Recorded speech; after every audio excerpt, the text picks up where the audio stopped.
Konti na lang. 70 mm pa more.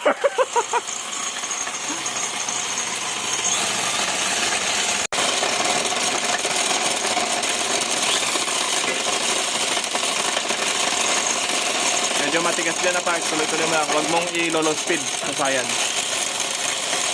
Mayat, taguray ka. Subukan tawa. In 3, 2, 1. Ay, kulang pa!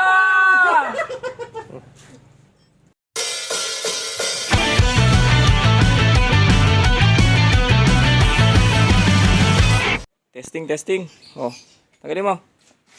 Uy! Wow! Linis oh, pantay na pantay. Butas. Siyempre. Ano? Sagad na lang. Wag masama sumagad. Uy, sagad natin. Shot. Ayan. Shot. Nakapot na kayo. Bukas birthday mo no? Birthday boy. 4 valves pa more. Dami niya na. Para saan? Gagi. Masakit sa kamay yan. Ay, nalinisan na rin natin yung crankcase niya. Ikakabit na rin natin. Okay na rin to yung sigunyal. Bale, ang sigunyal niya is naka-phyto rod lang siya at walang tanim. Ito. Bale, pinantay lang namin yung bigat nitong bayag niya sa mismo ang gagawin namin piston.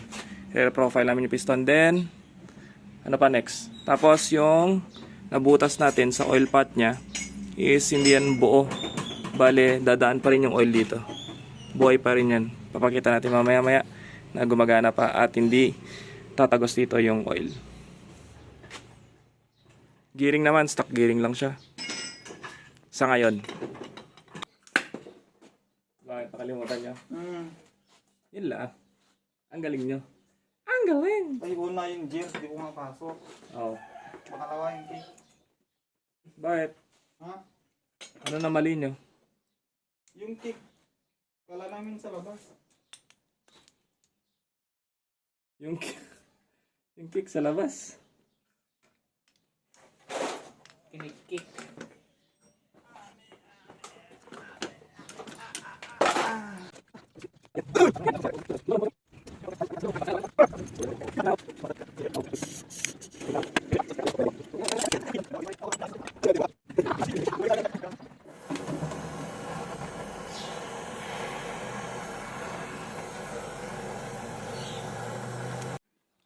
Sukat time. Okay. So time! 59 lang po, sir.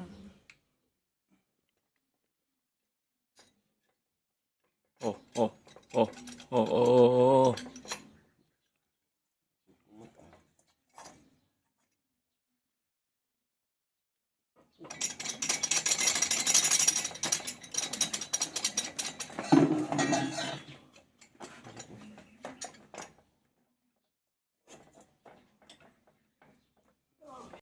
Mga sulsul. Ano? Wala. Sige. Kabit. Dalian mo, kabit mo na. Makita dito. Wow! Astig! Wow! Labog niya pa yan. Saktong-sakto. Parang stock lang siya. Oh.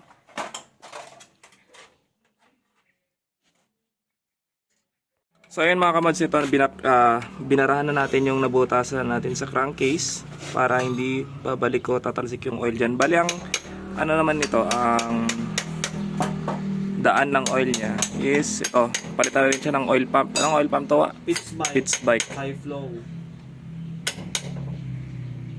Ayusin lang natin. 850. 850 to. Bali ganito ang pesto niyan. Yan, diba? Opo. Bali, ito ang sip-sip niya. Ito yung in, ito yung out. Kargahan nga natin ng oil para makita natin. Saan ba yung ano? Dito makargahan mo ng oil to. Itong dalawa. Oiler. Ayun o. Saan yung in? Sige, kargahan mo lang yan. Sige lang, kargahan mo. So yung sip-sip, diba? Sige. Tapos talabas dito sa dalawa. Mamaya. Bilisan mo lang. Awakan mo nga lang. Nakarga mo pa. Ayan, sige. Ganyan ang mangyari yan. Saan galing yung oil yan? Galing yan sa pinakababa ng makina natin dito sa strainer. Kaya huwag nyo tatanggalin yung strainer kasi yan yung sasala muna ng pinaka-oil natin. Bali buhay pa rin yung oil pot nya papuntang head na maglulubricate sa mismong cam bearing at rocker arm. Bali ito yan. Dalawa po kasi yan. Ito yung naglulubricate sa mismong segunyal natin, yung sa may rod. Tapos ito naman yung maglulubricate sa stud papuntang head. Diyan, ito. Buhay pa tong dalawang to. Pakita natin mamaya. Bakit dalawa tama? Siyempre, apat. Dapat apat yung tama. Ito yung piston ng gagawin nating 4 valve sa XRM. As you can see, 2 valve kasi siya. Susunod, palitan lang natin ng piston, which is forged kung sakali. Then, for now, ayan, sinesentro ko lang siya muna para kapag ipapacket natin, is pantay ang pagkapacket.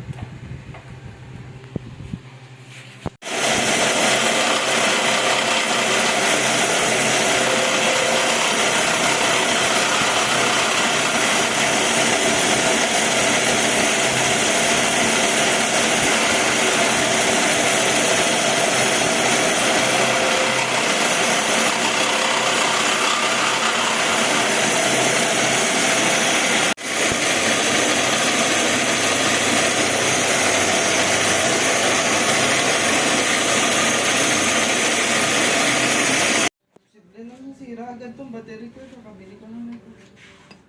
Ngayon talaga pag di ka na nakali. Huwag ano, huwag lang.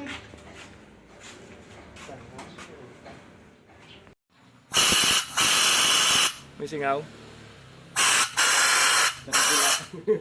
Sa kabila. Check mo.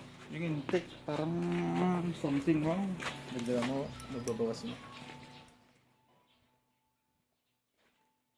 Apat na balbula.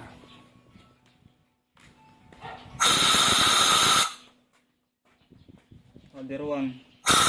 Oy! Okay lang yan. Grind ulit.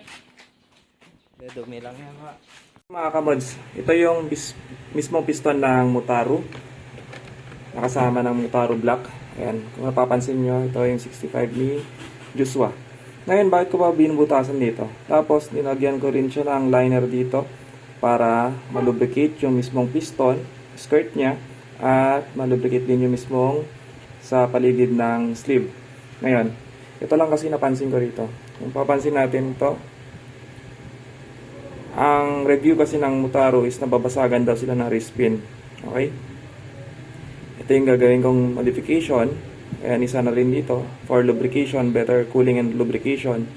Then, kung bakit ako nagbutas dito is para may pumasok na oil at para malubricate yung kanyang wrist pin. Dahil kung titignan natin, wala siyang any liner sa pinakaloob para papasukan ng oil.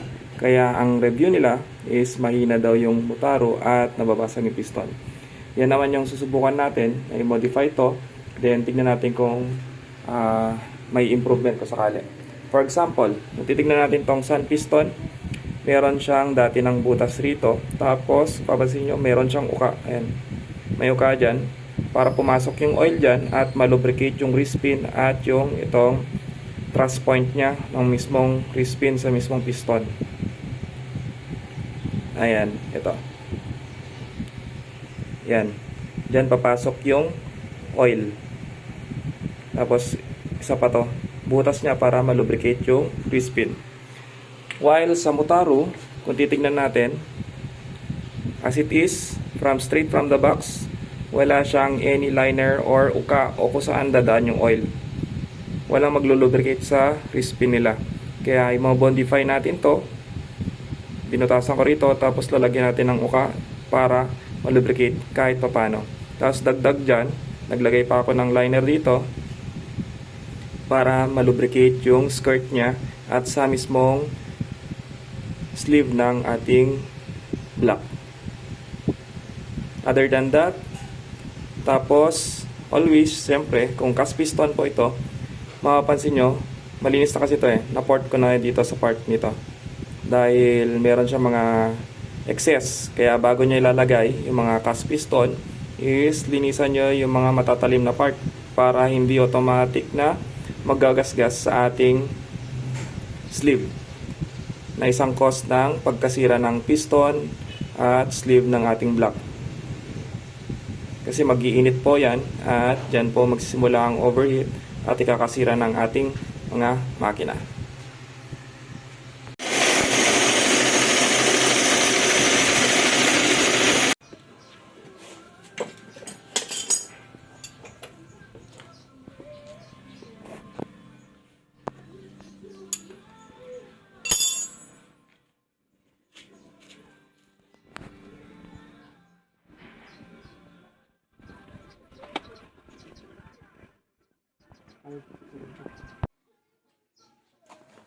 Wait lang.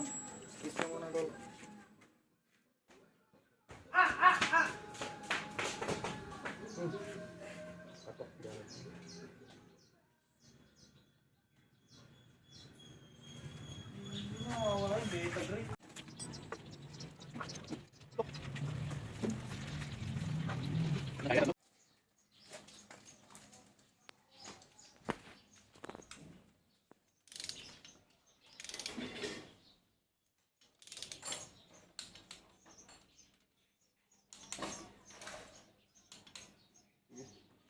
Ayan, ito, nakabit na natin yung 4 valve sa XRM125. Bali, ito yung out nya from the pump. Tapos ito yung pabalik sa kanyang head.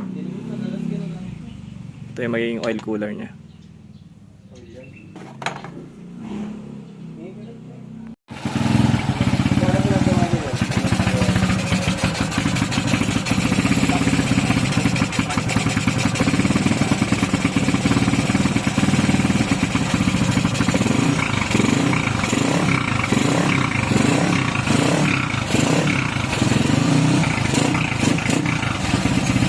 Payawan mo naman ah!